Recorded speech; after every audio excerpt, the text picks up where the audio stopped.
Student, आज हम लोग एक्सरसाइज 8.1 जो एनसीईआरटी स्टैंडर्ड 10 का है क्वेश्चन नंबर 7 इसका हम लोग सॉल्यूशन करेंगे। ये ट्रिग्नोमेट्री चैप्टर का है। यहाँ हम लोग लिख देते हैं ट्रिग्नोमेट्री।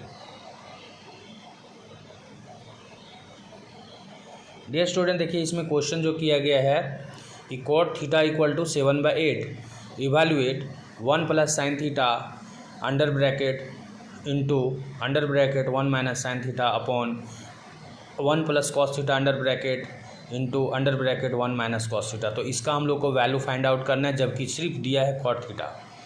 तो देखिए कॉट थीटा इक्वल टू, जैसे कि ये हम लोग का दिया रहता है, ये चूँकि एक रेशियो होता है कॉट थीटा, जो क्या होता है b/p का रेशियो, यानी कोई भी एक राइट एंगल ट्रायंगल में हम लोग का ये 90 डिग्री के फ्रंट में जो ये होता है हिपोटेन्यूज, इसमें से किसी एक को हम लोग b या p ले सकते हैं। सपोज कीजिए यहाँ अगर ये थीटा है तो ये पर इसके फ्रंट वाला ये साइड परपेंडिकुलर हो जाएगा, तो ये बेस हो जाएगा।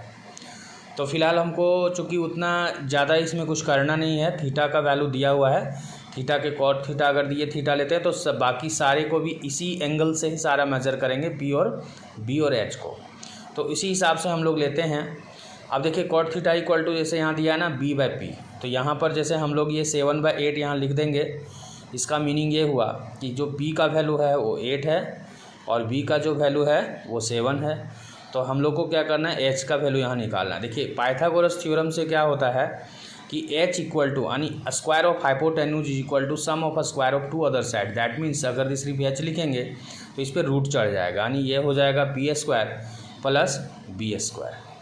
अब यहाँ पे क्या करते हैं कि जो p का वैल्यू है 7 वो लिखेंगे तो 7 का स्क्वायर हो जाएगा, और b का जो वैल्यू है 8 वो 8 का स्क्वायर हो जाएगा।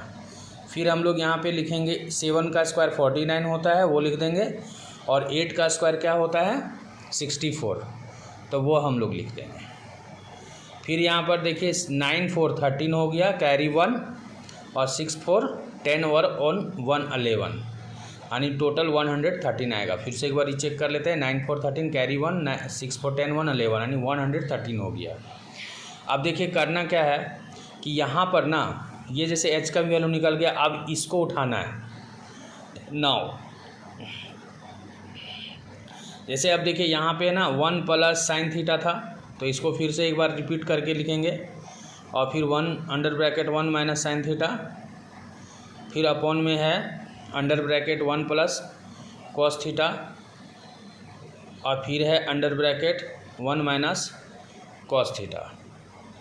अब देखिए यहाँ पे एक्चुअली क्या होता है कि इसका जो वैल्यू है 1 प्लस साइन थीटा, देखिए 1 प्लस साइन थीटा क्या होता है p/h होता है, वो लिखेंगे, और फिर 1 माइनस यहाँ साइन थीटा वही p/h होता है, तो वो लिख देंगे। फिर अपॉन में 1 प्लस कॉस थीटा क्या होता है b/h, वो लिखते हैं, और 1 माइनस भी यहाँ पे b/h लिखते हैं। फिर हम लोग क्या करते हैं डियर स्टूडेंट कि ये जो p का जो वैल्यू है, जो यहाँ 8 दिया हुआ है ना, वो यहाँ पुट अप कर देंगे, और h का जो वैल्यू 100√113 आया वो लिख देंगे। इस तरह सारे वैल्यूज़ को यहाँ पुट करते हैं, और इस तरह से हम लोग का जो ये जो वैल्यू है वो हम लोग का देखिए आगे किस तरह से लाएंगे, ये हम लोग को यहाँ देखना है। देखिए यहाँ पर ना जो 1 प्लस जैसे यहाँ पे क्या लिखा हुआ है, यहाँ पे हम लोग का यहाँ पे b है ना, ये b ही रहने देंगे। यहाँ पे b था तो b ही रहने देंगे। देखिए 1 प्लस p/h है, तो p का जो वैल्यू था हम लोग का यहाँ पे क्या आया था, p का वैल्यू 8 था, वो लिख देंगे। और फिर हम लोग 1 प्लस p का वैल्यू जैसे 8 था और h का वैल्यू √था 113 आया, वो लिख देंगे। फिर यहाँ पे 1 माइनस p का वैल्यू जो है वही लिखेंगे 8 अपॉन √113। फिर हम लोग 1 प्लस b का जो वैल्यू था 7 था, तो 7/√113 हो जाएगा, और फिर इसको अंडर ब्रैकेट करेंगे।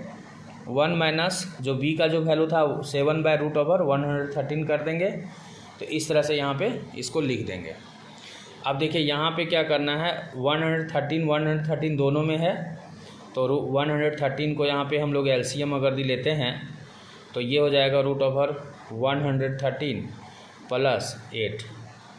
फिर यहाँ भी वही हो जाएगा √113 माइनस 8 अपॉन में √113।